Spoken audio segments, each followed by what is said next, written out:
Hello नमस्कार मंडळी। आज आहे मार्गशीर्ष महिन्यातला दुसरा गुरुवार आणि पूजा वगैरे माझी सगळी करून झालेली आहे। त्यानिमित्त मी खास अशी साडी घातलेली आहे। नेहमी तर घालणं होत नाही, तर ही जी साडी आहे ती मी मार्केटमधूनच घेतलेली, म्हणजे ऑनलाईन नाही घेतली, लोकल मार्केटमधून घेतलेली। तर हा कलर माझ्याकडे नव्हता, जसं मी तुम्हाला आधी पण सांगितले की सगळ्या माझ्याकडे काठापदराच्या साड्या आहेत, अशा मऊ नव्हत्या म्हणून मी घेतली होती।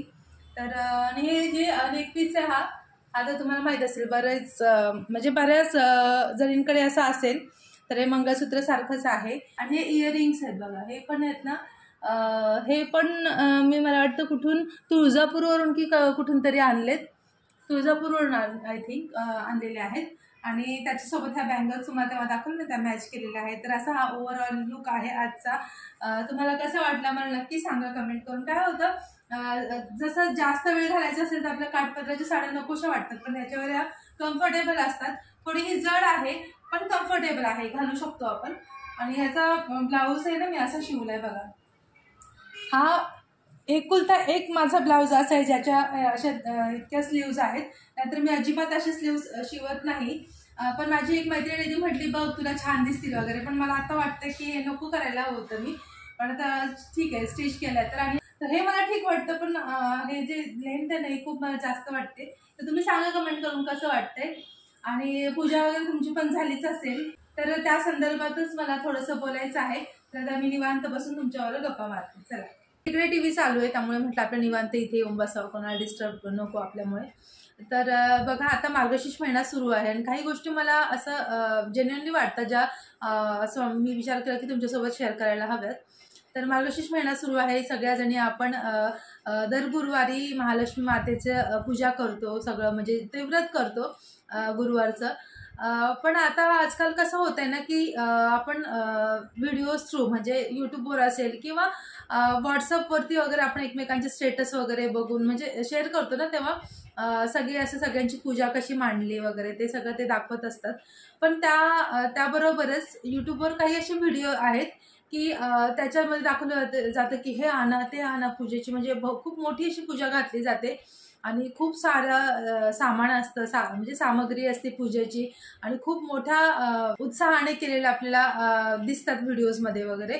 तर बघा, कुठलं पण देवाचा वगैरे काही असेल व्रत वगैरे काही प्रोग्राम खूप छान पद्धतीने केला तर चांगलीच गोष्ट आहे, त्याच्यात काहीच वाईट असं नाहीये। पण एक गोष्ट मला खटकते की बघा, आपण त्यांचं बघून आपण पण तसंच करायला जातो, म्हणजे तो एक इन्फ्लुएन्स म्हणतो ना, आपण इन्फ्लुएन्स होतो ना, आपण पण त्याच पद्धतीने करायला जातो आणि कुठेतरी धावपळ होते आपली।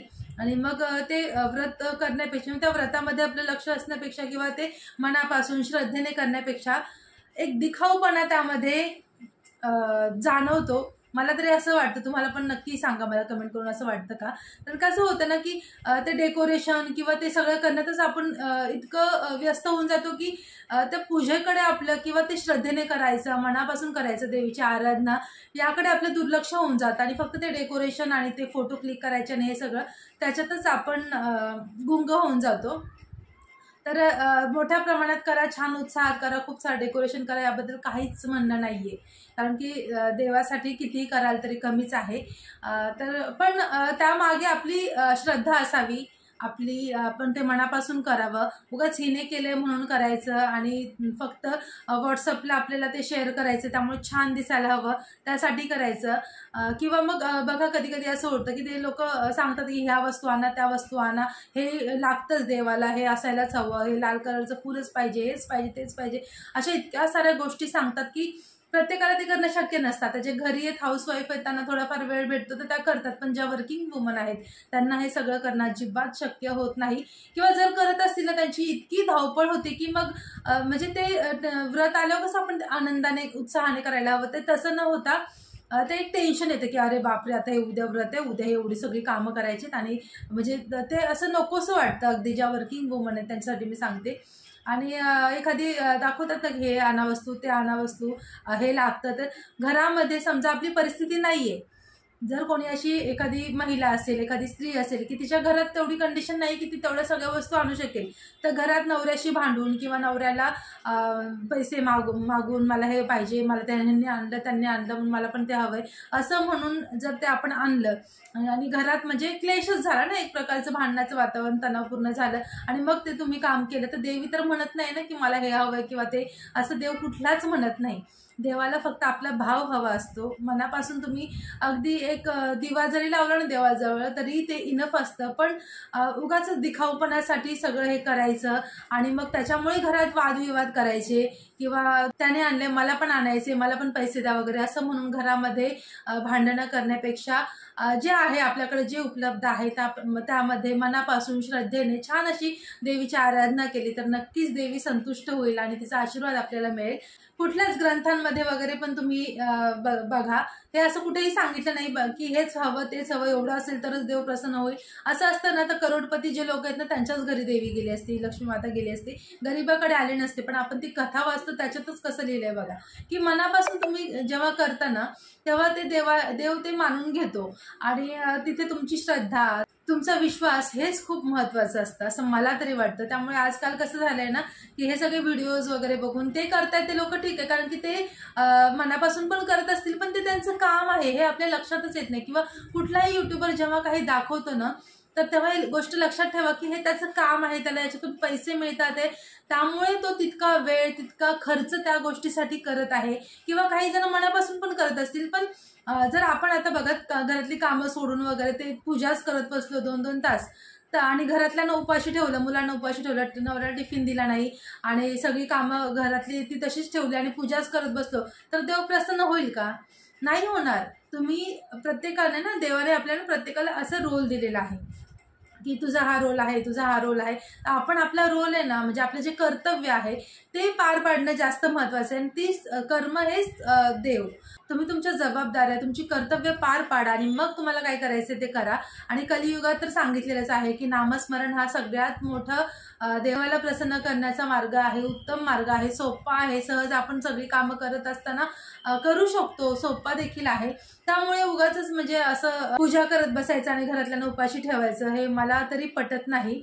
आणि बघा करायला तर मी नाही म्हणतच नाही, केलं तर चांगलंच आहे, पण जर ज्यांना शक्य नाही तरी पण ते अट्टहासाने करणं आणि स्वतःच्या तब्येतीची वाट लावून घेणं किंवा धावपळ करणं, स्ट्रेस घेणं त्या गोष्टीचा, मग त्यापेक्षा तुम्ही साध्या पद्धतीने करा. बघा जुन्या काळात कशी करायची, एक कलश मांडला मस्त, इव्हन श्रीयंत्र पण नसायचं तेव्हा, पुस्तकात जे पहिलं किंवा शेवटचं पान असायचं त्यावर असं प्रिंट केलेलं असायचं श्रीयंत्र आणि त्याचीच पूजा केली जायची अगदी सोप्या पद्धतीने. तर तेव्हा काही देव प्रसन्न होत नव्हता का? लक्ष्मी माता त्यांच्याकडे येत नव्हती का? त्यामुळे हा सगळा जो दिखाऊपणा आहे त्याला किती भुलायचं हे ज्याने त्याने प्रत्येकाने स्वतः ठरवायला हवं. आता ते लोक करतात त्यांना मी वाईट म्हणणार नाही, कारण बघा तुम्हाला जर 4 पैसे मिळत आहेत तर तुम्ही काम करणारच. असं नाही की ते पैसे मिळत आहेत तरी मी करणार नाही वगैरे, असं नसतं. आता यूट्यूबवर इतके सारे ब्रँड प्रमोशन वगैरे येतात, तेच लोक ॲड करतात, त्याचं प्रमोशन करतात, त्यांना खूप सारे पैसे मिळतात. आणि पहिले हे लोकांना माहीत नव्हतं, पण आता सगळीकडे माहिती की यूट्यूबमधून जितका पैसा मिळत नाही तितका ब्रँड प्रमोशन वगैरे ह्याच्या थ्रू लोक पैसा कमवतात. मग ते लोक तर ते करायचं थांबणार नाही. पण म्हणतात ना ते ॲड पण आहे, दिखावे पे मत जाओ अपनी अकल लगा. तर त्या गोष्टींचा आपल्या जीवनावर किती परिणाम करून घ्यायचा, किती इन्फ्लुएन्स व्हायचं, किंवा तिने दाखवले ही साडी की लगेच ती ऑर्डर करायची, ह्या सगळ्या गोष्टी आहेत ना त्या कुठेतरी आपण स्वतःच शिकलं पाहिजे की नाही बाबा यांना पैसे मिळतात म्हणून दाखवायचे. या गोष्टीची आपल्याला खरंच गरज आहे का, तरच ती घ्या. डेफिनेटली काही चांगल्या वस्तू पण आपल्याला अशा प्रमोशनने कळतात, काय आहे मार्केटमध्ये नवीन आले तेही माहिती पडतं. तर त्यांना म्हणण्यापेक्षा की तुम्ही हे का करता, उद्या मला पण एखादं प्रमोशन आलं तर मी नक्की करेन, कारण की त्यातून पैसे मिळतात आहे. आणि आजकाल म्हणजे YouTube is like a job, एक खूप चांगलं इन्कम सोर्स म्हणून यूट्यूबकडे बघितलं जातं. त्यामुळे दुसऱ्यांना म्हणणं की तुम्ही हे प्रमोशन कशाला करता किंवा तुम्ही हे का दाखवता ते म्हणण्यापेक्षा आपण त्याचा आपल्या जीवनावर किती इन्फ्लुएन्स करून घ्यायचा, किती परिणाम करून घ्यायचा, त्यांनी दाखवलं म्हणून आपण घ्यायचं का, हा सगळा विचार आपण करायला हवा. आता बाकी सगळ्या गोष्टी ठीक आहे, पण देवाच्या बाबतीत जेव्हा या सगळ्या गोष्टी घडतात ना तेव्हा असं कुठेतरी वाटतं की देव पण म्हणत असेल की काय हा तमाशा लावलाय, काय काय सगळा बाजार करून ठेवलाय. म्हणजे सगळीकडे ना बिझनेस आहे बघा. आता देवपूजा करत असेल की ते दाखवणार रांगोळी, रांगोळीचे साचे, किंवा हा दिवा, ही धूपबत्ती, ही अगरबत्ती, म्हणजे ते त्यांची लिंक असते, मग ते करायचं. हे म्हणजे तुम्ही बाजार मांडले, देवपूजेचा पण अक्षरशः बाजार झालेला आहे. आता ह्या सगळ्या गोष्टी बंद करणं तर आपल्या हातात नाहीये, पण याचा आपल्यावर परिणाम न होऊ देणे हे तर आपल्या हातात आहे ना. त्यामुळे आपल्या घरात जे काही आहे ना, जे काही थोडंसं सामान आहे, खूप मोठ्या प्रमाणात करायचं असेल तरी करा, पण हे लक्षात ठेवा की त्याच्यात श्रद्धा, भक्तिभाव हवा. देव कधीच तुमचं तुम्ही किती सामग्री आणली, किती तुम्ही वस्तू आणल्यात, किती तुम्ही पूजा करताय कशा पद्धतीने हे बघत नाही, तुमचं डेकोरेशन कसं आहे हे बघत नाही. फक्त तुम्ही किती मनापासून, किती श्रद्धा भक्तिभावाने करताय ना, हेच देव बघत असतो.